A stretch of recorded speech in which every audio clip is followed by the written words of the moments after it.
Penciptaan dunia. Bumi, air naik, matahari sedot, air naik ke atas. Nanti cukup pekat, dia turun lagi. Betul? Itu siklus. Sempurnanya itu tidak ada satu tangan yang ikut campur di dalamnya. Betul? Betul? Matahari, dia pernah nggak terlambat bersinar? Nggak ada. Saking sempurnanya jam 6 dia naik, jam 6 dia turun. Betul? Tidak pernah bilang Allah tidak sempurna di dalam ciptaannya. Dari ciptaannya kita bisa mengenal Allah kita, bahwa Allah kita itu sempurna. Amin? Nah, sekarang di dalam karakter yang namanya sempurna itu, Anda bawa hidup lo. You kenal Allah yang sempurna itu, you sekarang membawa hidupmu di dalam karya Allah. Apakah engkau yakin bahwa Allah menciptakan engkau sempurna? Kok nggak ada aminnya? Berarti kurang yakin. Hah? Sekarang saya mau tanya lagi sekali lagi. Dikatakan haruslah kamu sempurna. Dikatakan harus berarti apa? Wajib. Betul? Haruslah kamu sempurna karena Bapakmu di surga sempurna. Itu adalah karena kejatuhan manusia sehingga kesempurnaan kita hancur. Makanya Tuhan melalui salib Kristus kasih karunia mengembalikan kesempurnaannya kita di dalam Dia. Nah, sekarang karena karakter yang sempurna ini saya pengen tanya dulu nih. Apa yang Anda ngerti nggak sih apa artinya kesempurnaan Allah itu? Nah, kesempurnaan Allah itu apa? Iya, Allah yang memulai, Allah juga akan mengakhiri. Betul? Allah yang memulai, Allah juga akan mengakhiri. Sekarang saya mau tanya, Anda bawa hidupmu. Sekarang Allah telah memulai di dalam engkau sesuatu yang baru, yaitu Anda dilahirkan baru kembali. Percaya nggak bahwa karena Allah yang sempurna, Dia akan membangun Anda sempurna di dalam rohmu? Amin. Amin. Karena Dia membangun Anda sempurna di dalam rohmu, sehingga engkau berjalan di atas muka bumi ini, engkau tidak pernah akan takut apapun juga, karena engkau tahu Allah yang sempurna ada menyertai engkau. Amin. Nah, perjalanan kita mungkin ada sesuatu yang tidak baik. Ya namanya kenapa? Namanya hidup itu ada naik gunung, ada turun lembah, betul? Ada lewat sungai, ada lewat samudra, betul? Ya. Tetapi percayakah Anda, di tengah-tengah segala perkara itu Allah yang sempurna itu menyertai engkau? Amin. Nah, kalau Anda yakin di dalam rohmu ini, di dalam hatimu, Anda yakin bahwa Allah yang sempurna itu ada menyertai engkau. Lewat gunung, tenang nggak? Lewat lembah, tenang nggak? Lewat samudra, tenang nggak? Lewat badai sekalipun Anda tenang nggak? Amin? Amin?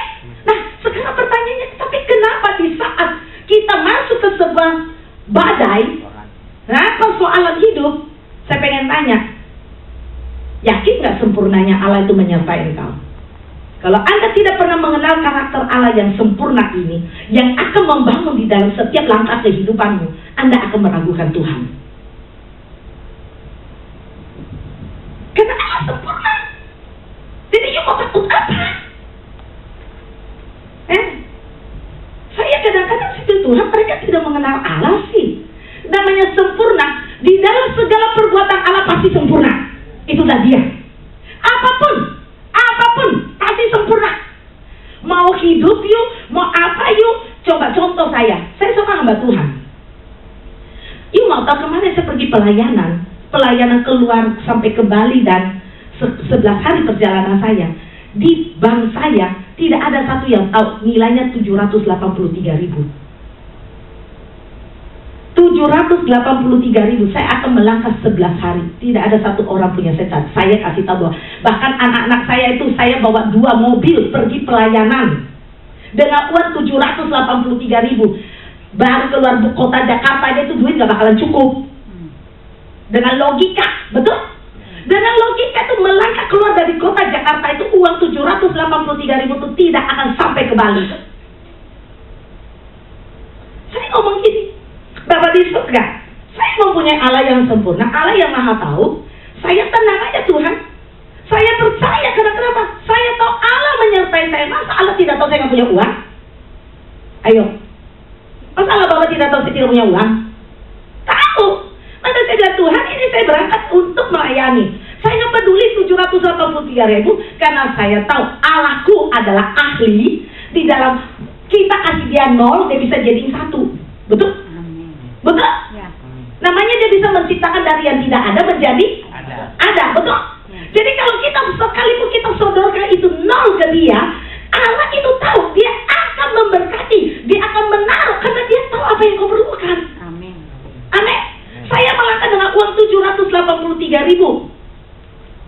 Dan saya sampai Bali, sampai pulang, saya tetap masih punya uang. Bingung-bingung, ente bingung, saya juga bingung. Ya, karena kenapa? Saya tahu Allah pasti akan selalu punya cara bagaimanapun untuk memberkati. Bahkan Anda, saya ngomong gini, Tuhan, Engkau selalu tidak pernah mau pakai uang saya. Amin. Amin. Karena segala sesuatu apa yang ada di saya itu pemberian Tuhan. Betul? Di tengah-tengah perjalanan saya masih bisa berkati gereja 2 juta untuk menyelesaikan plafon gereja. Masih bisa memberkati satu gereja yang sedang bikin depan rumahnya itu sedang pasang tiang tuh pergolanya. Saya masih bisa berkati 1 juta. Dari yang cuma 783.000 saya masih bisa kasih bulat uang 3 juta. Saya bilang, kalau Tuhan Yesus bisa melakukan dengan 5 roti dan 2 ikan untuk menjadi berkat makan 5.000 orang dan sisa 12 bakul, itulah Allahku. Amin. Dan saya mengenal karakter Bapak ini. Jadi karena itu saya tenang, walaupun uang 783.000 ada di ATM saya. 1 juta aja enggak. Kalau uang uang Singapura itu $110. $110 gua jalan-jalan sampai ke Bali, masuk ke Nusa Kambangan, kagak edun. Ngerti? Cuma uang $110 gua jalan-jalan sampai ke Bali. Haleluya. Haleluya. Amin. Amin. Karena Allah punya cara.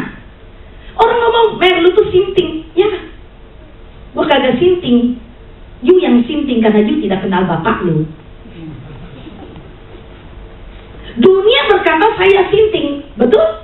Orang yang tidak percaya kepada Tuhan akan berkata kita sinting.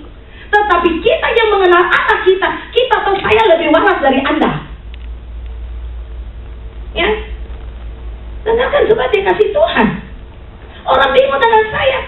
Sampai sudah hampir selesai saya cerita di tengah-tengah 2 mobil itu. Mereka semua ngomong gini, Mami kalau ngomong dari kemarin kami kagak jadi ikut.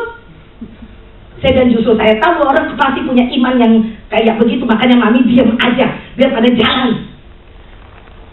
Dengerin, kenapa? Karena saya mengenal Allah punya karakter. Salah satu karakter Allah adalah suka memberi. Amin. Amin. Salah satu karakter Allah itu suka memberkati. Jadi lu mesti tahu. Dia begitu kenal Bapak Abraham aja dia langsung ngomong apa? Firman Tuhan pertama kali untuk kepada manusia dia ngomong apa? Hah? Kejadian 1 ayat 27 coba. Hah? Hah? Coba kita lihat dulu. Jadi bisa kita lihat di karakter Allah. Di saat pertama kali aja menciptakan manusia, dia langsung ngomong apa? Ayat 28. Allah memberkati. Begitu manusia itu dibikin langsung Allah bilang, aku memberkati engkau. Coba. Jadi karakter Allah itu suka apa? Memberkati ternyata. Namanya memberkati. Maaf ya, orang yang kopek, orang yang setengah memberi, orang yang memberi gila-gila itu punya pengertian yang berbeda tentang arti memberkati. Orang yang suka hidupnya kikir, dia itu akan berpikir kalau memberi itu ala kadarnya, sekedarnya. Apa yang Anda minta saya kasih sekedarnya. Ada orang yang suka memberi, dia beri, ya, tapi dia lihat orang juga, baru dia kasih. Ada yang karakternya, ya udah deh, gue cuma punya duit segini, ya udah deh, gue bagi 2 deh sama lo, gitu. Itu pemikiran manusia. Karena di dalam arti memberkati, kita mengukur berkat Allah itu menurut pola pikir kita. Tapi pernahkah Anda tahu, kalau Allah memberkati, dia memberikan dirinya kepada Anda. Artinya apa? Dia menyempurnakan di dalam engkau segala sesuatu apa yang engkau perlukan. Itu namanya berkat yang paling besar. Ya? Nggak percaya? Ya? Coba buka Yohanes 17. Kagak percaya, bukan kagak percaya itu semuanya lihat saya. Soalnya gue tahu muka bingung. Muka bingung pun Bu Mary hafal Bu di sini. Mukanya mereka pada bengong. Masa sih?